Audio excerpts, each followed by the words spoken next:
And we are live. Thank you, thank you, thank you. Hey guys, and thank you everyone for joining us for the first episode of season 2 of the Grit Makers podcast. Woo! So, if you guys missed anything, I have three wonderful gentlemen joining us today for the episode on Menpreneurs. Dum dum dum. If you missed last year's season, you can always head to the link in my bio and get yourself the little ebook that summarizes everything and wisdom of the wonderful guests that we've had last year. My name is Muna Laragat. I'm your host and the founder of the Grit Makers. We do resilience coaching and workshops to help you build, create, and inspire. And that's why we are here as well, to be inspired with each other and inspire others. And essentially, so we're not living lives conditioned by trauma and what we were served, but driven by what we love to do and who we want to be. So on this live, guys, I'm going to ask you to each of you introduce yourself and your own personal definition of resilience. That, don't worry, we will largely be able to debate. Chris, do you want to go ahead? Oh, I get to go first. All right. So my name is Chris Stanley. I'm based out of the United States. My wife, kids, and I, we travel full time for a living. So people are like, where are you out of? I'm like, now? Originally, as a kid? Like, what are you talking about? So we travel in a school bus and a sailboat full time. And I run my business for the past 8 years remotely in that way. And so built the business that way. And that's um, it takes a lot of resilience in an alternate living situation like that. Everything goes wrong, it seems like, usually on recording day, on podcast day. And so, you know, I think resilience, the simplest way for me, and I think I got a teaser with Adam. I feel like his is going to be way more profound. Is like resilience is really just refusing to give up and refusing to accept what's given as that's the way it has to be. And you can be as complex as things that happened in your childhood, or the living situation you're in, or your bank account, or it could be as simple as I've had a camera go wrong because the sun was hitting it during my first webinar, and it destroyed. I had 300 people in a webinar. I was doing it off of somebody else's audience, my first time live, and the sun toasted the camera because it was peeking over, and I was at a coffee shop, and it just overheated the computer, shut down mid live stream. I got not a single sale, by the way. I thought that was my big move. It wasn't. But like, I could have said, that's it. Webinars not for me. Public speaking's not for me. This business thing's not even going to work out. But I just kept going, even though I was terrible. What did you learn from that? You're still using the sun so close? Well, I learned that traveling full time and doing webinars and podcasts was very challenging. And so we didn't have internet on the boat. So I went to a coffee shop.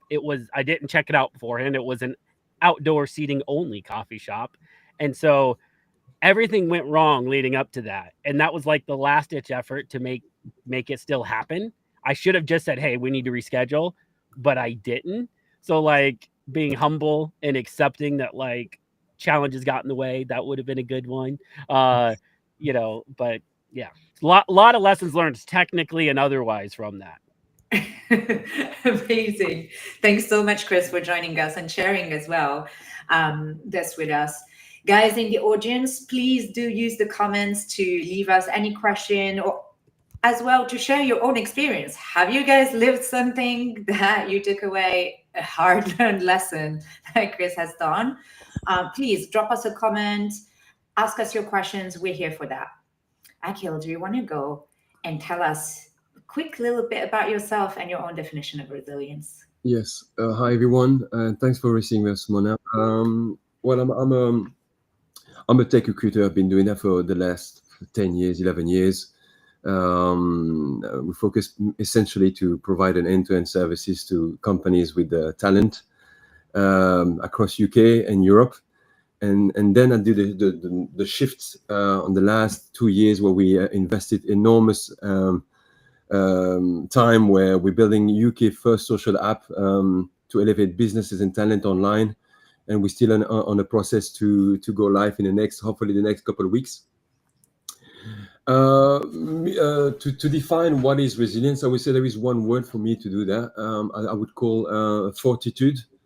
The courage, really the courage to understand yourself and to elevate your skills, your emotions, your physicality, your understanding of what you have, and to pursue that in a way that to grow and to make an impact in a certain way, not only for yourself and others.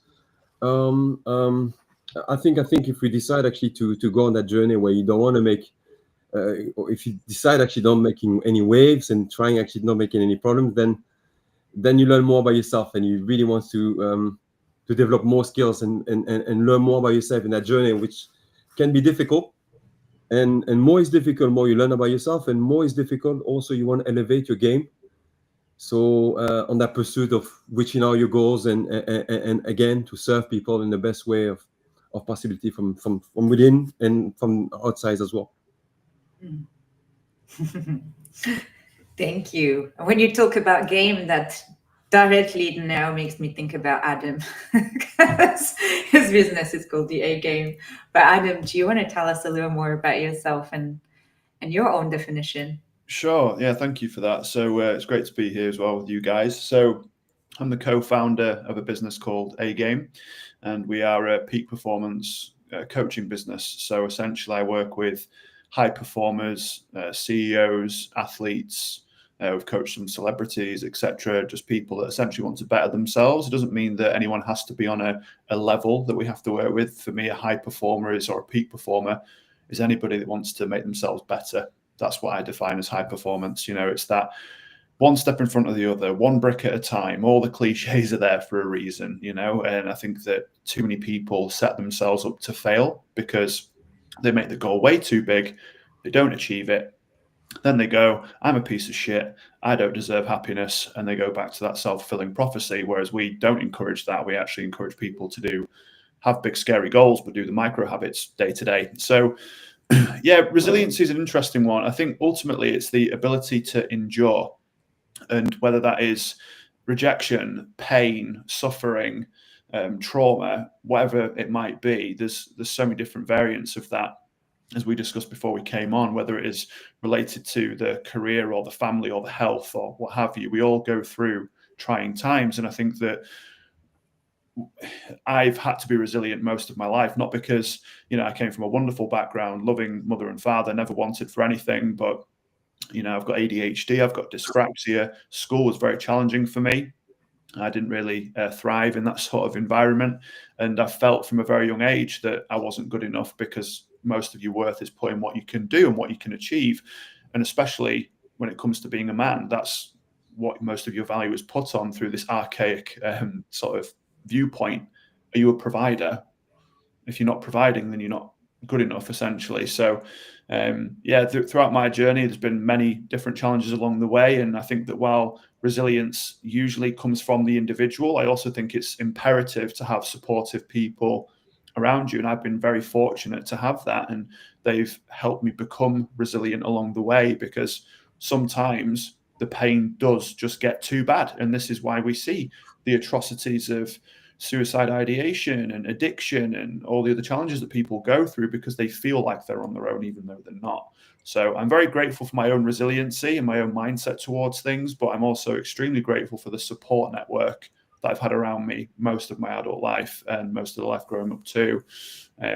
So yeah, it's a really interesting debate and really interesting topic to get into today, which I'm really looking forward to. Mm-hmm. Yeah. This is definitely something that was approached by a French philosopher I was listening to, who's working a lot in resilience.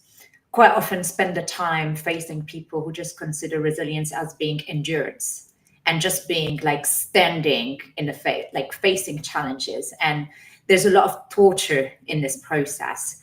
And we forget quite often the path of growth, that actually without the growth and without the expansion of yourself, well, resilience just becomes endurance. And we get so sucked into this conversation, we forget that conversation around community. And this has come on a lot more in the few last episodes, and also in the last few conversations I've had with others, is the fact that, well, you learn most and you expand most when you're exposed to different people, when you're exposed to that community, when you have that either support system or that system even to challenge you. And it's been an interesting one. I want the audience to get to know you a little better, guys, before we debate of anything. One thing I remember watching a podcast, a live like this with Chris, and we've had, he's been so kind to take us through some live coaching about what he does, and we were talking about his business and how to put together a mini book, and it was super interesting. But I'm not gonna lie, one of the interesting part that was there for me to go and try to get him on was the fact that he was quite open when it came to talking about burnout and challenges that it takes, So for you, Chris, what was did you have any of these turning points specifically in your journey when you were fuck it, I can't do this anymore, but you made that extra step that brought you back to the other side? I wish I could say there was only one or two of these moments. We kind of have a joke, and I even put in one of the introductions of one of my books, is that, thanks to my wife for putting up with my manic Mondays and my sad Saturdays. But in reality, every Thursday for about 2 years was literally a breakdown day. And it was kind of what Adam alluded to earlier, was your weight in the worth that you feel you have is what you're outputting, what you're bringing in. And so Thursday, I think, as I worked through it over the years, was a signal that you only have one more day to prove this business did what it needs to do this week. And you didn't get there in the first 3 days. And that's my most productive days, naturally, the first 3 days of the week. The last 2 days I'm kind of dragging. And so it would cause me to crash over and over. And I still struggle with that. And I still am not sure if that's why, or if it's chemicals or what it is, but that was a cyclical thing. I'd start crashing. I'd feel like the world was falling apart. And my wife would be like, it's Thursday, isn't it? And that was a literal thing. It is Thursday. And I'm like, forget it. And just let's go walking or something. Just get mad at myself and just leave. This is ridiculous. This is not, how a man should be. You shouldn't be feeling these things, and you should be more resilient than that, right? But it's sometimes it's just knowing yourself to say, it's okay that you don't feel like doing this. It's okay that you didn't make your number this week, or it's okay, whatever. So, and to kind of put your worth in some different categories rather than just your revenue. And so that's kind of was the big turning point for me. Sorry, long answer. But the big turning point for me was when I sat and I thought for about 2 years about the concept of, why am I happy when I'm going slow? Why do I like a sailboat? Why do I like not having to drive in a car every day? I don't own a car. I own a school bus and I own a sailboat. I do not drive a car. And so I rarely am just commuting back and forth. And I was like, why am I happy with this? Because I'm a fast-paced kind of guy. Why do I like this? And I was like, why do I value it? And I realized through a lot of other conversations with people who helped point it out, was there was kind of more to life than money, which was what I was putting all my currency in. Those 4 life currencies that brought value in your life and that you could spend in your life. There was time, there was energy, which is mental, emotional, physical, and spiritual. There was relationships being the most valuable of all the currencies. And then there was money. But I was putting all my effort, as we naturally do, trying to build a business, on money. And I was spending all my other currencies to the point to I was bankrupt. I had no energy mentally, no energy physically, no relational capital with my wife and kids, even though they were 5 feet from me on the sailboat, because I was cashing it all in exchange to try to get more money. I was converting it and losing in a currency exchange, in essence. And so that realization, just that perspective of a way to think about it, was whoa, that was the shift I needed 3 years ago. It took too long, but like that was what I've been searching for, to understand that. Yeah. And did you have like any certain points where, you know, what gave you permission with yourself, or made you give yourself permission to be speaking up about these things and be like, well, there's this certain expectation of me as a man, but this is the reality of things, and I'm no lesser of a human for this? I would say it's probably from upbringing, my wife, and from reading the Bible. It's like the realization that even the greatest people who have done amazing things were terrible human beings a lot of the times.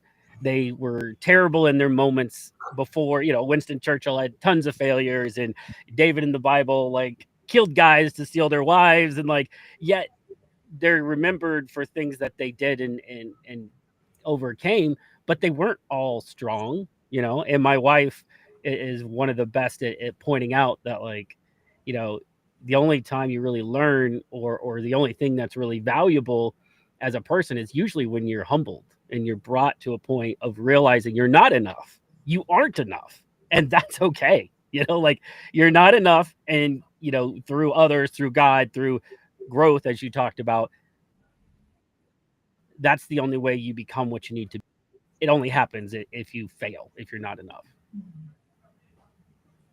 That's an interesting take.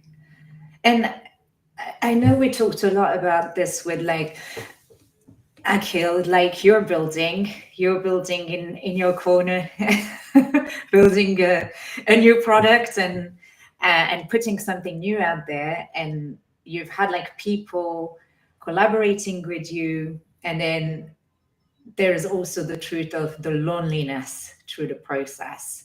So what has it been for you, like this realization of you speaking up, because you know deeply that you're not alone, but you have gone through that phase where, you feel that you are. What has been like one of those big realizations throughout this process of building on your own, meeting others? Well, I mean, this obviously there's, I think, this part of resilience. I believe there is different level of resilience at certain points. It's understanding where you are, accepting the emotion that's going to come to it, accepting what I was talking earlier, the physicality around that, and accepting the situation where you are, and accepting the fact that it's going to take you sometimes to really nail the things that you need to do to be able to reach out to where you want to go. Accepting that the good things takes time, and look around and decide actually what is going to be the right strategy for you to adopt based on what you know and based where you are. There's a lot of reflection to it, but I think for me it was essentially to understand that I need to do my homework to be able actually to validate what I'm doing, but also accepting that I need people to be able to help me to get where I want to be and where I want to go. And that part was an enormous experience for me, because I studied for something that I didn't know. I never done it before. And you start there. You start obviously as a non-tech engineer. You already start with the problem. You can't build anything from your site, but you can already start doing your homework, which is actually defined directly your vision and things that you want to do and achieve. And it's easier actually to inviting people to join on that vision and to match on that vision when you start doing your homework and start doing things from your site. But on that lonely journey, if I had to change a few things, I would obviously start with having a potential co-founder. That would probably do one thing, but because initially when I started, obviously within the people I wanted to get involved had personal problem as well, so I decided actually to carry on and do that on my own, knowing that it would be difficult, knowing that I'm not an engineer, knowing that I didn't have money, knowing that etc. But you still manage yourself and push yourself in a certain position where you say, I still believe in it. I still believe that I can serve people. I still believe I can make an impact. I still believe I can create something that somehow will create value for people. So the resilience is out there. It's definitely out there, but I don't think we are born resilient. We're becoming resilient. I think at certain point, the life, the situation where we're in, the mindset where we decide actually to put ourselves into, create a kind of create the way how we want to picture ourselves, and like you said earlier, Chris, never give up, keep on fighting, keep on growing, keep on. I don't think people grow when everything is working for them. I think people grow when we don't have money, we don't have the right people, when we don't have this and that. I think having this philosophy and this approach give us kind of an opportunity to understand more about ourselves and the person we're becoming. And because of that, you attract the best people because they understand the approach, they understand what you're building, and you can go on the long term and get the best out of you for what you're building. So there is no reason. There is no. I mean, everything happened for your own reason, right? So I think I believe in that, especially when you are on that position. Yeah. Makes sense? It does. I mean, I don't know if it does make sense for you guys as well. It's an interesting one. We have someone from the audience that have mentioned, and I think that's when you were talking, Chris, which, to be honest, I had already the feeling that this would trigger something. And thank you to help for sharing. She's saying that I wouldn't say not enough, but humble enough to admit I'm not there yet. I'm not sure what and how. But in the opinion that not to reinforce this not enough kind of little internal voice. But I want to take this opportunity to, like, what do you guys think about that? Do you guys think that, how important is it? How important is the reinforcement of telling yourself that you are enough and shifting the vocabulary around it? Or actually, is it important to dematerialize the impact that these simple words have on us? They're saying, yeah, I'm not enough, and so what? Not yet. What do you think about that? I think it's everything. Like this is my physical thing that I do every day with people. I'm obsessed with the words that we physically use towards ourselves. And the process that usually takes place is we have a thought, and then we attach a label. That becomes a belief. That then becomes your actions, and that will yield your results. But most people get caught between thought, miss out everything else, and that becomes their action. So I think that I'm going to fail, attach a label. I always do this. I just can't see anything through. Belief system. Well, what's the point of going for that promotion? Why would I set up my own business? Everything else I've done has become a failure in my life. So action becomes almost nothing and becomes paralysis. Result equals misery. So we have around 2,000 thoughts an hour, and 80% of them are negative. It goes back to the hunter-gatherer sort of era, right? If your head was not on a swivel, you're dead. We're always seeking to avoid pain as opposed to seeking pleasure. If we see a crash on the motorway, we don't think, oh, look at the beautiful scenery. We go straight away to, I'm going to be late now, or this is really irritating. We don't think, hang on a second, a family may have just died in that accident. So we're always looking to do that. And so many of the clients that I work with remain in this paralysis of inaction based on the shoulds that Chris was referring to earlier. I should be fitter. I should be stronger. I should be richer. I should. And should comes from judgment of oneself. So if instead we can replace the judgment with curiosity, it makes this a nicer place to live. I'm wondering how I can get out of this. I'm wondering how I can become fitter. I'm wondering what I need to do to move the needle within my business.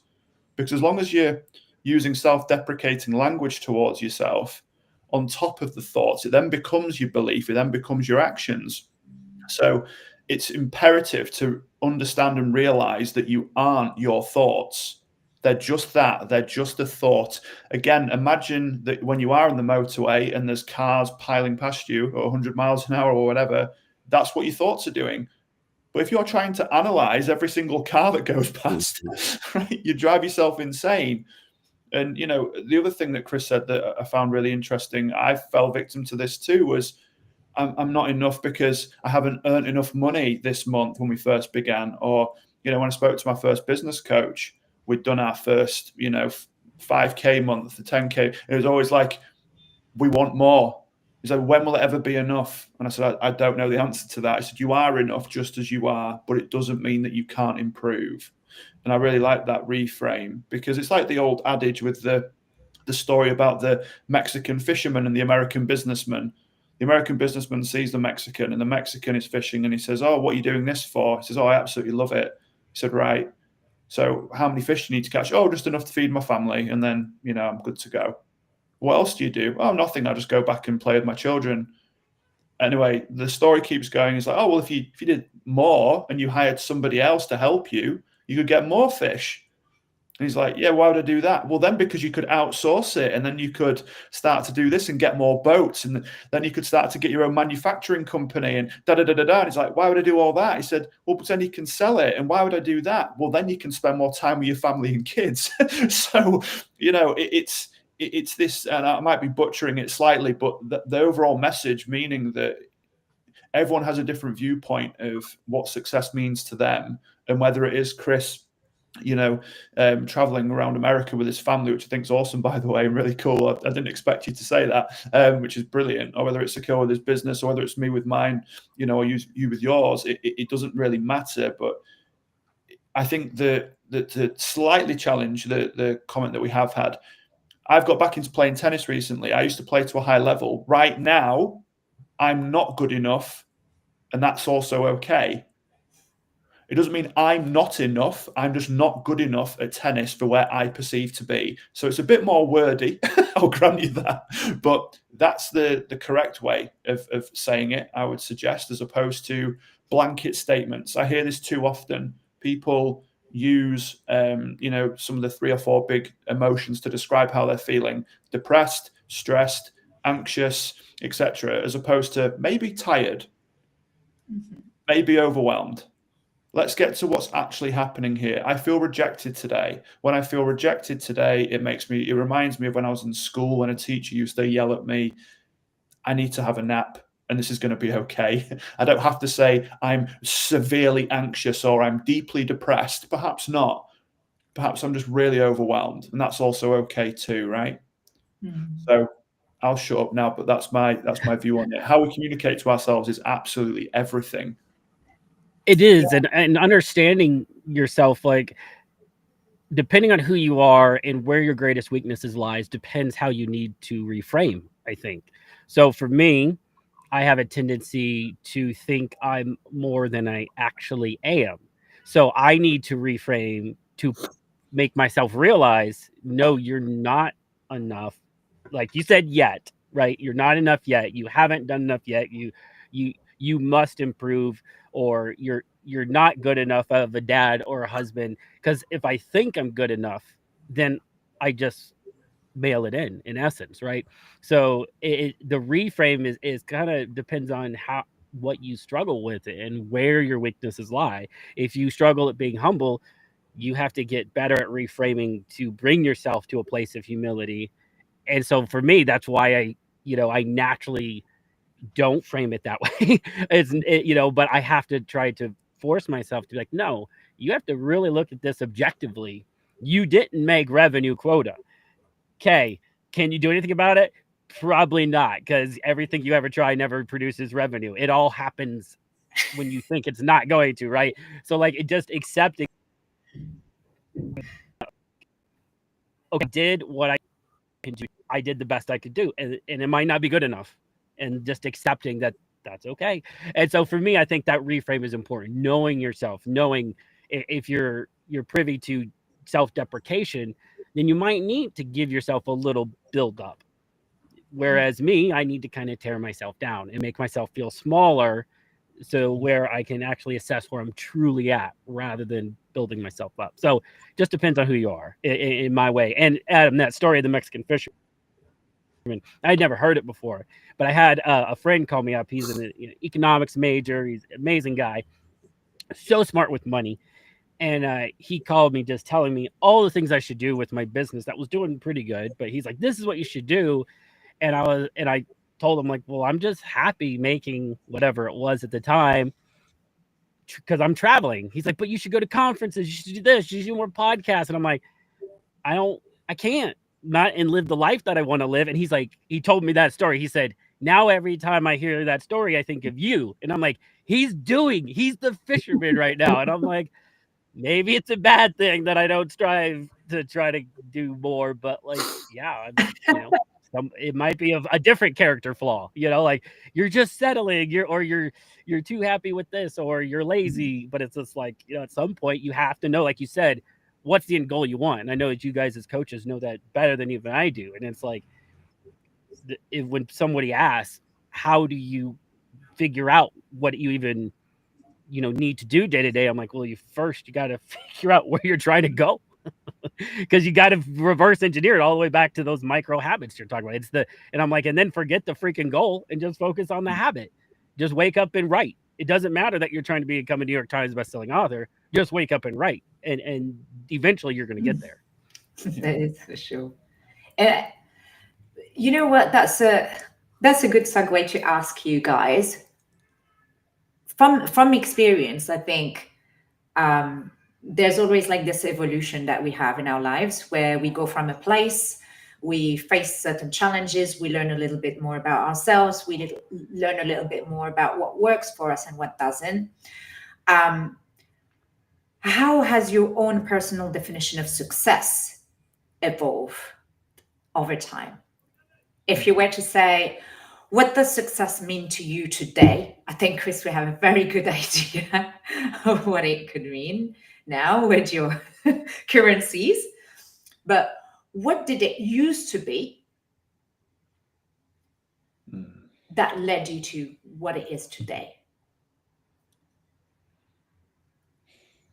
Material things, seeking external validation to try heal that past of not being good enough and not feeling good enough.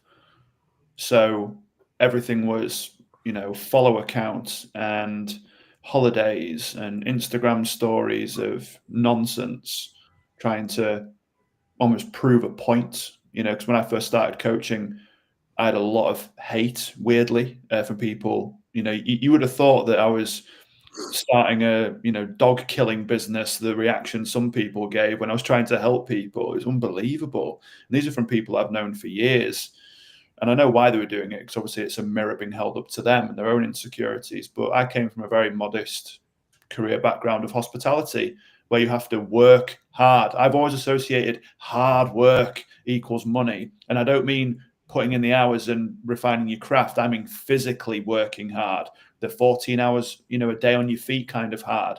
So when I realized that I could, 3 or 4x my previous salary by sitting on Zoom calls, it's like, what the hell is going on? This is weird. So I almost felt alien, and, I was trying to prove a point to other people. Look how successful I am. Look what I'm doing, and yada, yada, yada. And I only realized the true happiness and contentment comes from within. And the true happiness now, honestly, when people say, why'd you set up your own business? Because I can have a nap with my dog on the sofa whenever I want, within reason. I can live life on my own terms. I'm not getting dictated to by anybody. And I said to my coach a while ago, I have a real problem with authority, I think. He says, no, you don't. He says, you have a problem with being disrespected. And I was like, oh my God, yes. Because I had so many people that spoke to me like shit when I was working in hospitality, from senior management to customers to whatever. Now I don't have to tolerate that. If someone speaks to me like shit and they're a client, I get rid of them. If it's a corporate business that wants to acquire my services and they don't speak to me in a way that I like, I don't work with them, because that's the freedom of choice. So success for me now is being able to live life on my own terms. Before, it was living life on my own terms, but as long as you like it and as long as you give me validation. It's different terms, basically. Your terms have changed. Yeah. Has it changed for everyone else? Akel, have you had a chance to think about it? I mean, the success for me is very a far away goal. I don't dictate my day the way I have. So I need to be successful. It doesn't work like that. For me, it's very important actually to have goals, but it can be medium goals, and then you elevate your games all the time, because the end goal is to be whatever you want to have as a success. Again, how you define success, what is success for some people, like you said earlier, might be spending time with your family and have whatever it is. And we are all in different situations. So me personally, a success is how much I can do whatever I do right now, and I can actually create more value to others. Whatever you're doing, whatever is on the recruitment side, or whatever on the platform that we're building, what is it that I really want to do? How can I elevate that? How can I quickly bring that platforms into the market so I can actually serve better people? And to go there, to get there, there is obviously mini goals, baby steps, and to get at the end, to get, okay, actually success is, okay, you're helping people, so people are using your products, you've been engaged with different customers, they're happy with your service, etc., etc. So we get caught up in so much with the titles rather to understand about ourselves and what is it that we're trying to create as a value. I think more and more you understand about yourself, more and more you understand about the things that you want to give.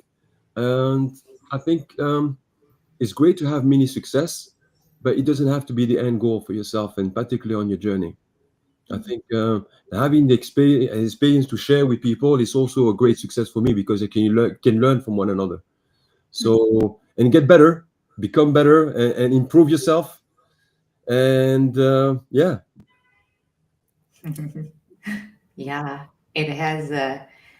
It evolves, and it's great that if the definition of success is in itself resilient, it grows and expands over time. But It does. It does. Chris, how was there a change? Yeah, there's, like you said, it evolves over time. So initially, starting an online business, it started from the desire of, I want to be able to work and make money without having to leave my wife and kids. Like, that's the dream. Like, even though I was never there with them ever for the first 2 years, basically, it felt like I was on another planet, and I still, try to make sure I am more present in the moment. That was the initial goal, was to physically not have to leave them, which, going back to like Adam's vulnerabilities and all his psychoanalysis that he does so well, is like tracing it all the way back. It goes back to like my dad having to work 2 jobs. And so like I knew my dad as someone who was always gone. And he was working hard. He was making next to nothing, stocking shelves at Food Lion, and then a bread delivery guy, and then a pastor, and like all these different things. And so I knew him as someone who worked really hard, made almost no money, eventually got 2 doctorates, made good money, and we were kind of grown. And so he's got all this success, but like as a kid, still in my kid state, it's like I just want to be around my dad. And then so for me, it was like, well, I want to be able to give my kids something I was not able to have. And so that was the initial goal, was like that. And over time it grows. The before that was, I want to make 6 figures, right? I just want to be able to make good money. So I don't even know I needed 6 figures. Why 85 or whatever wasn't enough. Didn't change much when you made 6 figures. By the way, if you haven't, it doesn't really change your world as much as you think it will. And then over time, as now we have a team that helps me in my company, it's like, can I do payroll without being stressed? Would be the business goal. It's not necessarily an end of year financial goal. It's, I want to come to twice a month and not freak out even though I had no reason to freak out. It freaked me out. And so it's more of me working on myself. And then like, yeah, is there enough money in the bank? But really, it's always been there. God's always provided. So it's like, why am I so scared of this? So that's kind of the newer goal, is like, yeah, work from home, but also be able to enjoy the process and not freak out. That's kind of my new, like, make it to where it's not a panic every time. I think it's a normal and also healthy thought to have, though, Chris, but it's not helpful And there's a big difference. We all have these normal, healthy thoughts because, again, we're trying to be protected by things. But it's just probably not helping you. And that's the difference. And, you know, it's such a great question that I ask people every day. And I don't like to use phrases like this flippantly, but this question genuinely helped change my life because it helped me reframe my thoughts, which is, what's a more helpful thought? It's not false positivity, rah. It's not, it's not avoiding the pain. It's not pretending that it doesn't exist. It's just more helpful. Because when, you know, in our first year, we sold out a men's retreat and there was 10 people coming. And the month before, 4 people dropped out. And I rang my coach and I said, oh God, you know, there's only 6 people coming now. Oh, it's, you know, it's a massive failure already. And he said, okay, what's some more helpful thoughts? And I was like, I don't want to ignore how I'm feeling. He said, I'm not asking you to, but what's more helpful? I was like, we've got 6 people on our first retreat. He goes, there you go. So, you know, and he said, what's another one? I said, we're going to have more time with the attendees now. So they'll probably think it's more valuable, if anything. The camaraderie between the groups probably going to be better and stronger because there's less people. So therefore the testimonials are going to be better, et cetera, et cetera. So, you know, I think it ties in nicely with overcoming adversity and resiliency. It is by challenging the thought, but in a healthy way, not in the judgmental way. And again, just going, yeah, what's more helpful? It doesn't mean it's going to get rid of all the stress. It's just a little bit more helpful. If you are stuck in traffic, the more helpful thought isn't, you know, false positivity. It's just saying, at least I'm not in the crash. Right? Or I can listen to a podcast now, or I can call my mum now. I've not spoken to her in a while. And we can just keep doing it about so many different things. And I've had clients that they've lost both parents in a car accident. I've had clients that have overcome cancer, rape victims, you name it. And even then, when they're ready, I will introduce the questions. And even then, in these atrocities, they can still come out the other side. And, you know, for context, a client of mine lost his mother to cancer. And when we were talking about things, it's not what's a more helpful thought, right? You know, you hold the space, you listen without judgment. But I said, you know, what are the positives that you've reframed now that you can look to that have come out of this? He's like, I've never been so close to my dad. We've got an amazing relationship now. We never used to see each other, but now we do. And it's incredible. I'm so glad that she's free from pain. So it doesn't mean you can't feel, doesn't mean we're ignoring anything. We fully acknowledge how we feel, sit in it, allow it to be painful, allow it to hurt. But eventually we have to move forward. We have to. Otherwise you're going to be stuck in this cycle forever. And I think that's a huge shame if people do that without wanting it to be better for themselves or knowing how to get out of it. I think like the audience really appreciates the conversation. Thank you guys for letting us know in the comments where your head is at. Please do share with us as well. Someone else has been sharing their long-term success now, managed to build a nice family and focusing on that, and that material things was never a criteria of success, but proving people wrong was and still is. Acknowledging it's not sustainable. And yeah, thank you so much for your support. Ibtihal, my own definition of success, well, what success means to me as well is more towards along the lines of it was determined by others or what others' views of success was. The next promotion when I was in the corporate space, making 6 figures. And then when you do, actually nothing changes and it's just like some ego play. And I think my definition of success today is to find the right balance to enjoy the journey.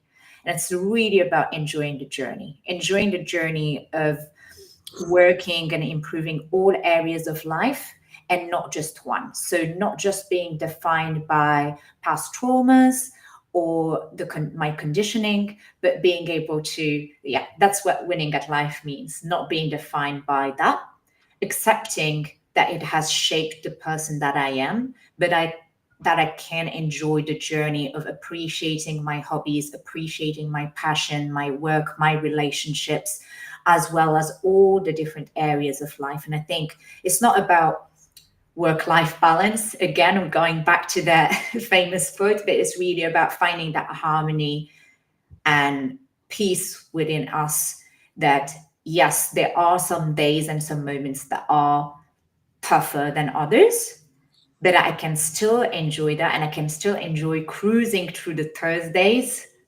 that Chris is going through.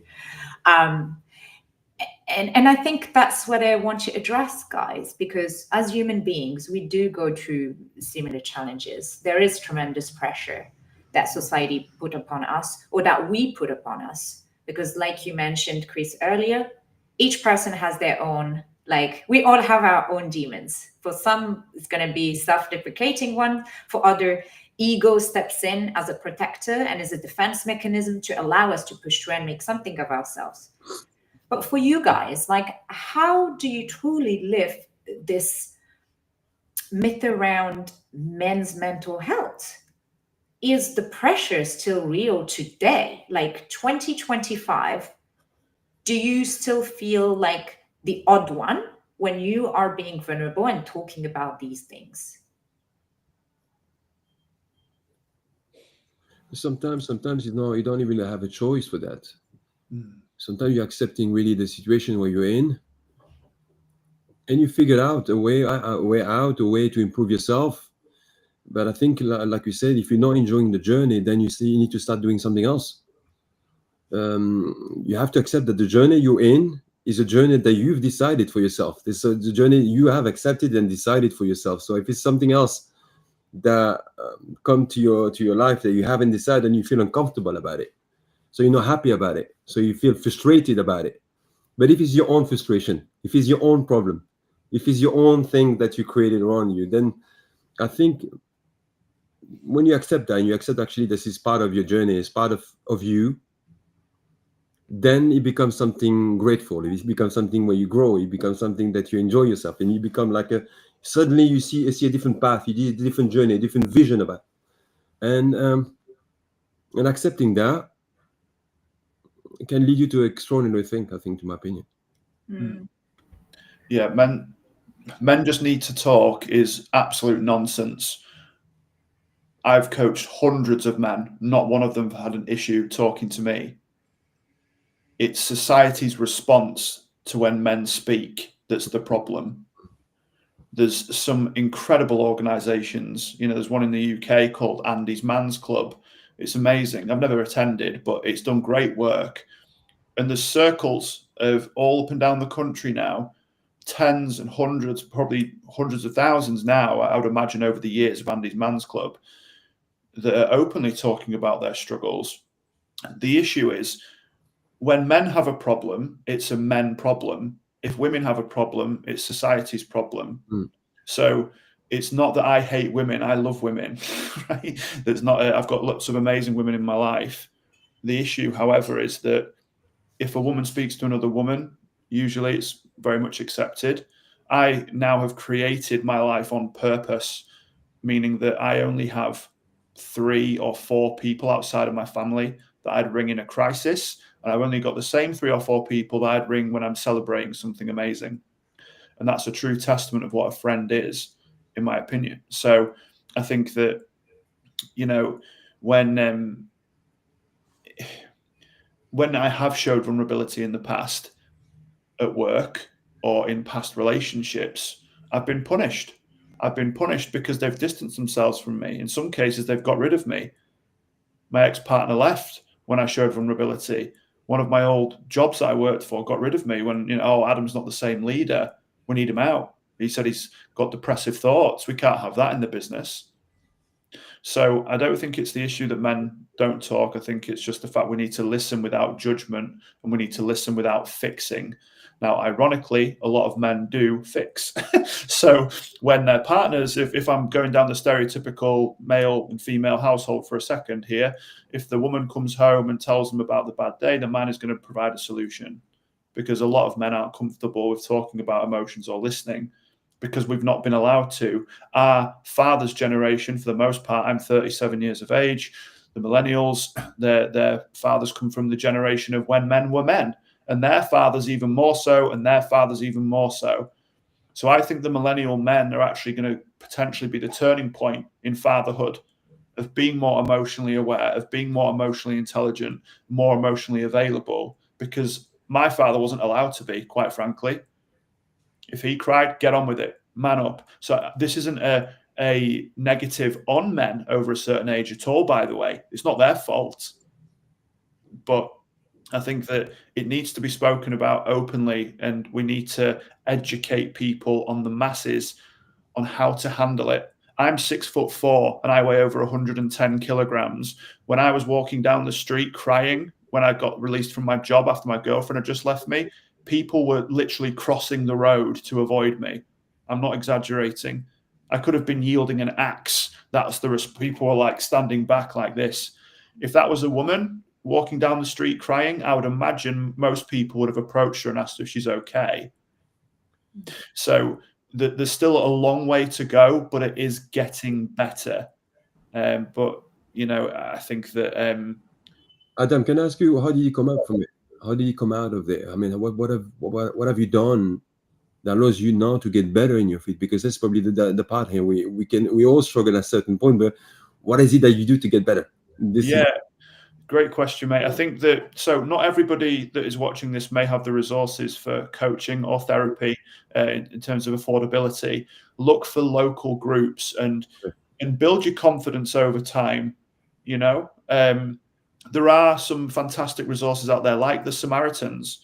You could call the Samaritans and just air some of the challenges that you're going through, because there's an old phrase that I absolutely love, that once you're in your head, you're dead. So if you can physically verbalize how you're feeling and what it is that you're going through in a safe space, and like I said, a safe space is void of judgment and fixing, it is very hard to find, though, and that's why some people pay me, because they've just got no one else in their life that will listen. They're a senior executive, they're a CEO. They can't talk to the managing director about it. They can't talk to the wife about it. Some of their other friends don't want to know because they're in senior positions too, and they don't want to appear to be the weak one. So again, if you are struggling and you're watching this right now, please know there is help out there. You don't have to go through this alone. I'd recommend I wouldn't say as a man, let's go to a group of 20 other men and tell everyone how you're feeling, but I would go and just listen and observe. And when the time is right and when you feel ready, you can perhaps then share. But you have to choose the environment very carefully. That does come down to the individual and their responsibility. But if you can afford help, please get help. There's nothing wrong with asking for help. If your car breaks down, you get a mechanic. If we break down as people, we just tell ourselves to keep pushing. Correct. Duct tape and super glue. That's what you do, Adam, if we break down. Duct tape and super glue. That's the man answer. Come on. That is for sure.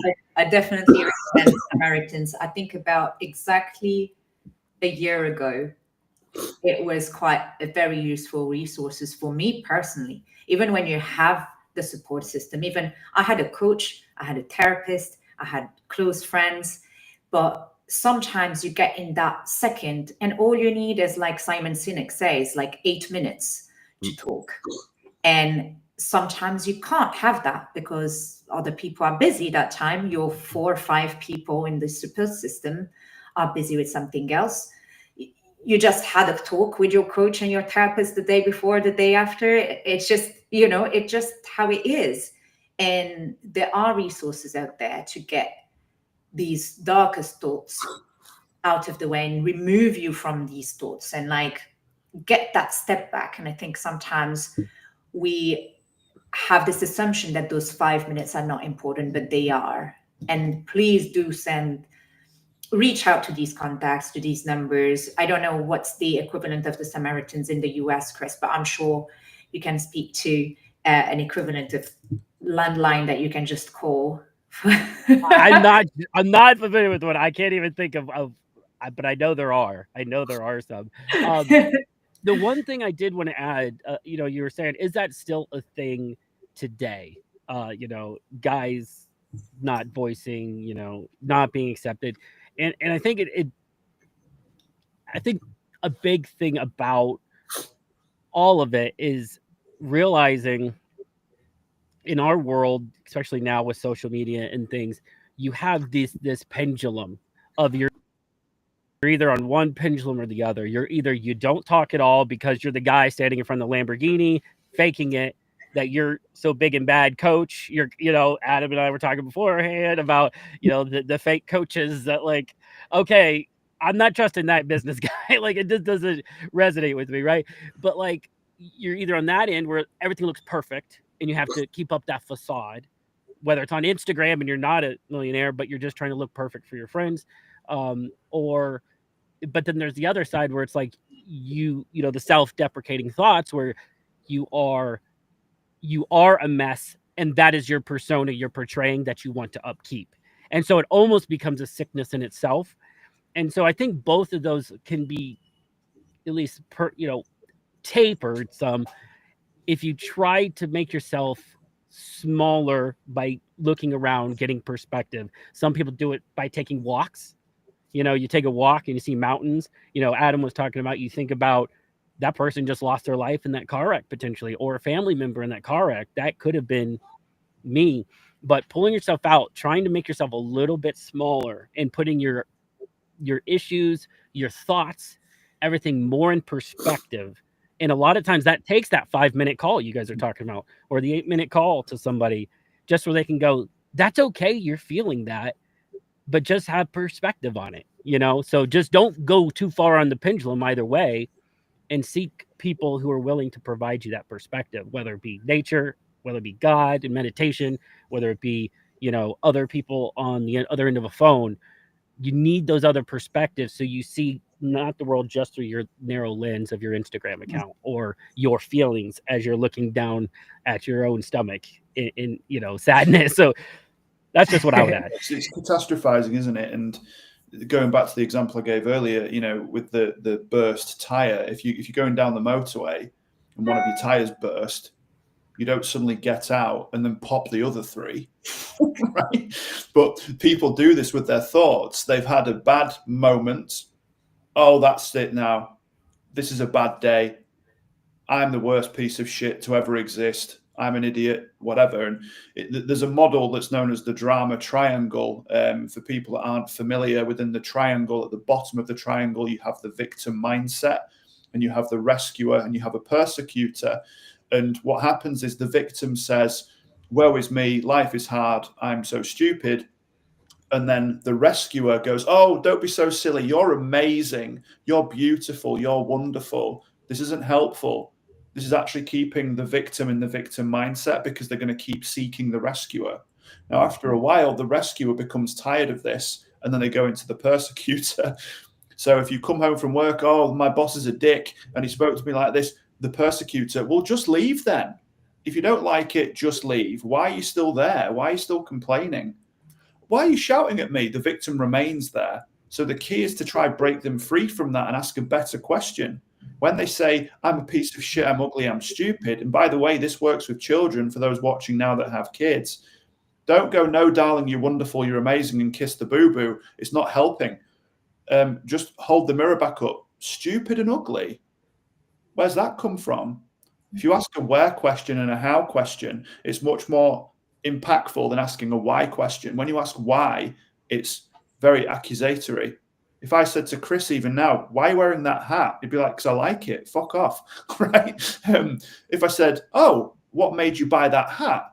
Oh, I like it. Oh, cool, right? So it's no different when we're having these engagements with each other and with ourselves, that we don't want to become the self-appointed victim here. We have to ask a more helpful question. I'm a piece of shit. Whoa, a piece of shit. I'm wondering where that came from today. Mm-hmm. I'm quite hard on myself. Because like Chris said, it's about perspective. It's not always the worst thing in the world what you're going through, but it might be the worst thing in your world in that moment. And that's the key. So again, it doesn't mean you can't feel or you're not allowed to, but look at the problem for what it is. Don't look at it for worse than it is, though, and create a pile of shit that you've now got to deal with that just simply wasn't there before. Yeah. And it's true that there's one thing as well that you've highlighted, and I mean, all of you have agreed on. There's so many different tools and solutions that people could turn to. The ways that we can talk to ourselves, the community, the people we surround ourselves with, being able to turn to like some help, hired help, like therapists, coaches, a different type of like support system, as well as being able to go on walk, meditate. You mentioned like a lot of different holistic help. Now, I know that the well-being world is very fast out there and offers all the advice, and it's contrary. But I think one thing we've agreed on is that it's not one size fits all. There's something very specific to each person. What is one thing that you guys are very aware that like it's not working for you, but that you adapted to make it work in your own terms?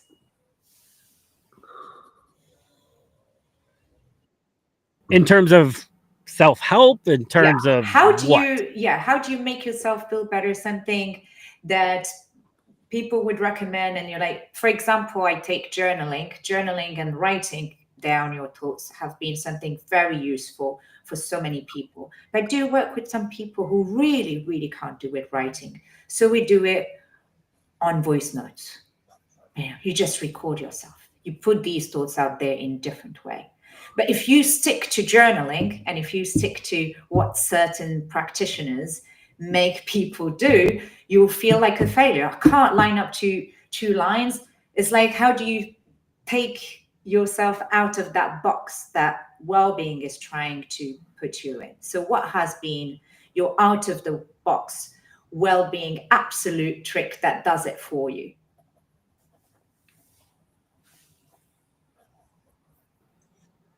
Well, I'll cheat off of yours a little bit. So journaling is something that seems like I would be drawn to, and that should work for me. And I even bought a notebook yesterday, and my kids go, "Why are you buying this notebook, Dad? It has a little bee on it, and it's a yellow notebook. It's beautiful. It's got beautiful pages." And I'm not going to write in it. I know that, but it's my aspirational identity to be journaling into this thing because I'm a writer. I'm an author. This is something I should do. But but for me, it's really hard to carve out that time and space when I'm not working to be like, I should spend 20 minutes before bed doing this rather than being with the family or whatever.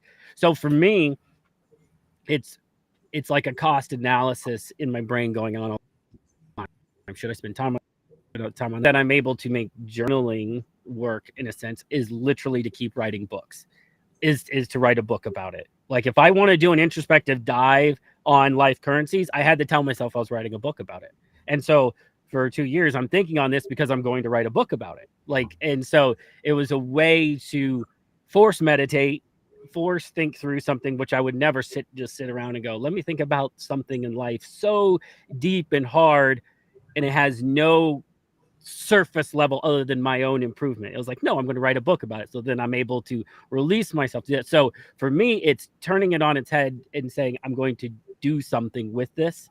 It's not just for myself, which is probably really dumb as a cost analysis standpoint, but like I cannot trick myself into doing it any other way. So like for me, that's kind of my little hack.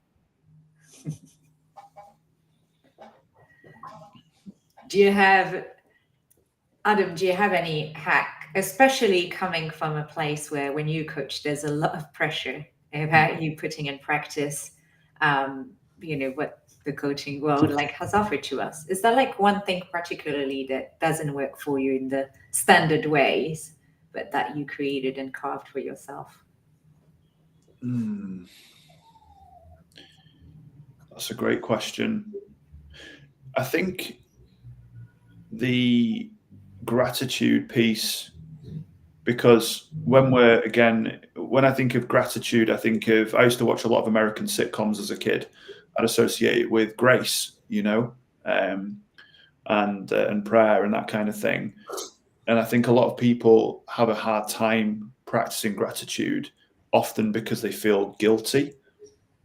And again, the guilt and the shame that people attach to things. Why am I like this? What am I complaining about? The starving children in Africa. I'm like, well, respectfully, that's true. But whether you view this as good or bad, there's still going to be starving children in Africa. So you don't have to use that as a shitty stick to hit yourself with. And I used to take a lot of things for granted in my life, especially going through my teens and my early 20s, in what I like to call the confused era. I used to call it the dipshit era, but my coach corrected me on it. So the confused and misunderstood time of my life, if we're putting it politely.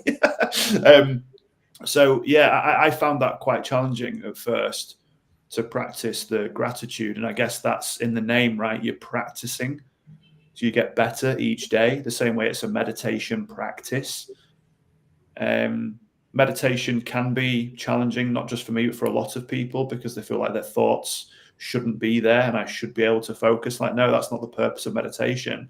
It's so you can become more present and you can deal with things more efficiently. So yeah, to answer the question, I'd say gratitude, and it's something that I'm a lot more comfortable with now. I find a lot more comfort in things like a hot cup of coffee in the morning.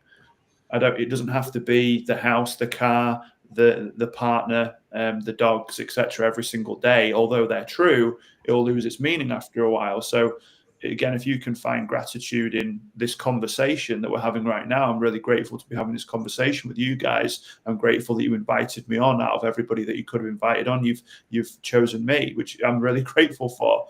So, you know, it's finding those moments of joy that I previously didn't allow myself to, in a nutshell. Yeah, that's definitely one of like the toughest one to put in practice with gratitude. And it's funny enough that something so simple raised so many objections that I see. Like one little trick was to make it so specific that you have nowhere to run from. Because I think we tend to keep it too generic. Oh, I'm grateful, like I'm alive, or I'm grateful I'm there. And I think like what works so much is getting so specific that it starts making a lot more sense. I always use the example of, I was so grateful to live by myself or in a space that I could just put my favorite music on, blast it out loud, and be dancing naked in my living room and wiggling all around. And there's nothing else that could take me away from that state once I'm like focusing on all the single details of it. And if we can find some moments like this that we can get really precise about it, you can be naked or not if you want to, but that gets you really in that state. Yeah, my neighbor, when I did that, my neighbor wasn't very grateful that I did that. He found it a bit weird. But, you're filing a formal complaint right now, Adam. Yeah, he was like, what is this dude dancing with his dog in the middle of the living room and is just wiggling all around naked there?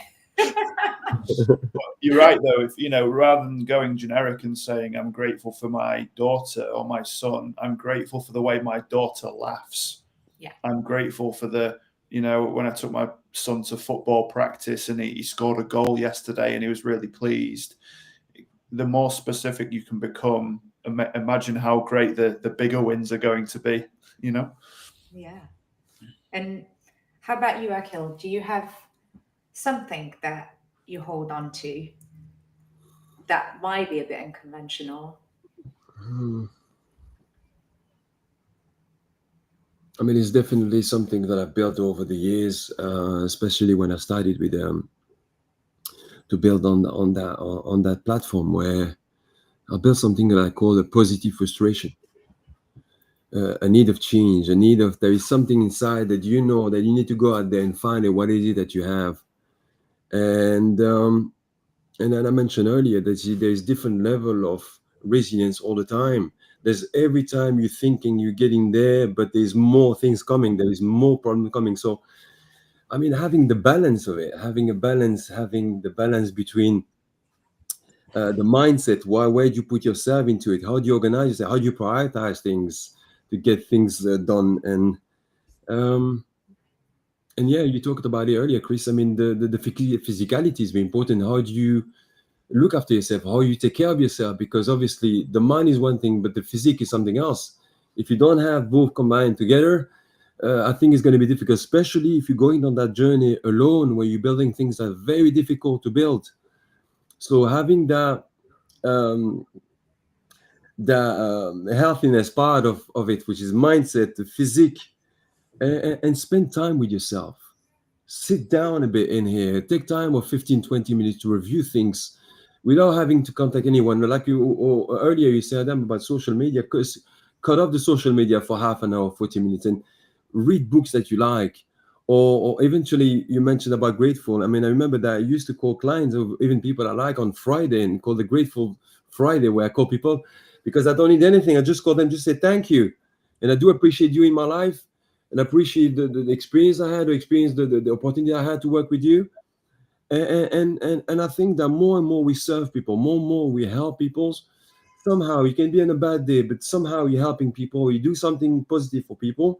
Suddenly your day changed. Suddenly you try to think differently. So yeah, I would say physique, build your mind with positive thoughts. Never lose a track of your vision and the things that you want to achieve.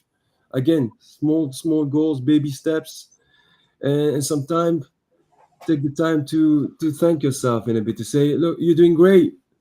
You're doing great. It might be small, but you're still doing great.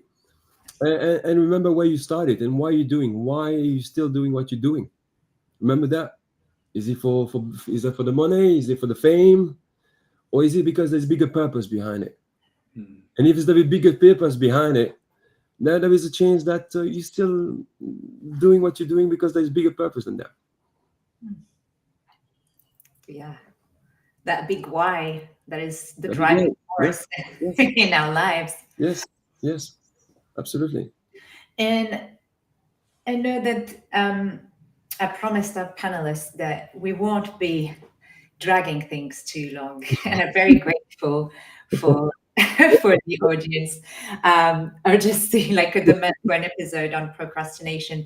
That is definitely something to explore. Thank you, and thank you so much on the audience. Some people have logged out, some people have shared more. Thank you so much for sharing. Your comments will definitely follow up on. And please, I do also really encourage everyone, do follow and connect with each other on LinkedIn, do follow with each other's channels, and just go and explore what our wonderful guests are doing, because we're not necessarily talking about their day-to-day, but they are very fantastic at what they do in their respective fields. And they just came here to share their personal experiences. So I'm very grateful for you guys. That you took this stand. But before letting you go, I want to ask you, is there one question that you wished you were asked today? And this is your chance to address it. ChatGPT, please.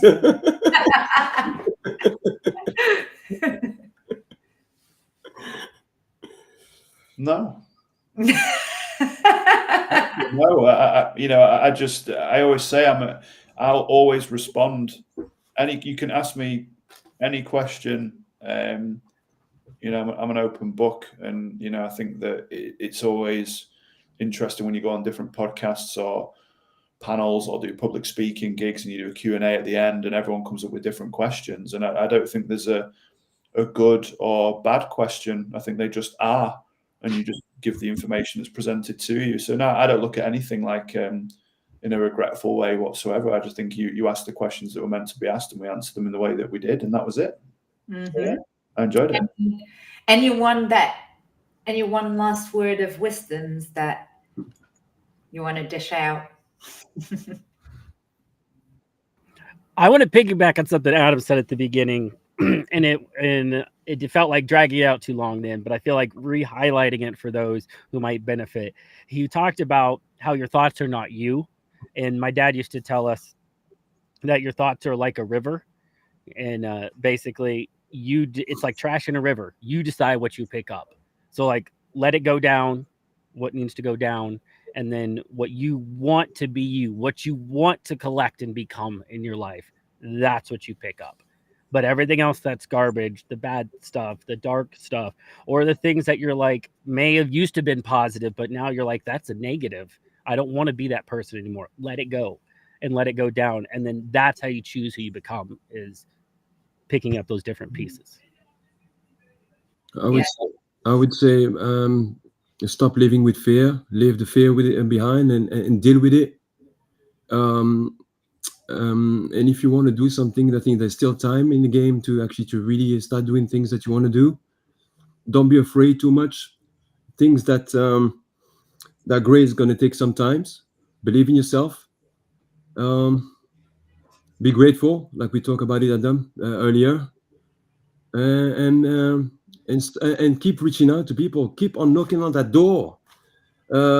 Keep on reaching out, this contact on LinkedIn, even if people don't respond to you. So there's great thing at certain point is going to happen, but you start with you and with your belief to do something great and enjoy the journey. Mine is silent suffering never gets heard. So just know that there's always someone out there and you're not on your own and you never were. Absolutely. Very, very powerful one. This is definitely going to end up in the quotes of next season's ebook.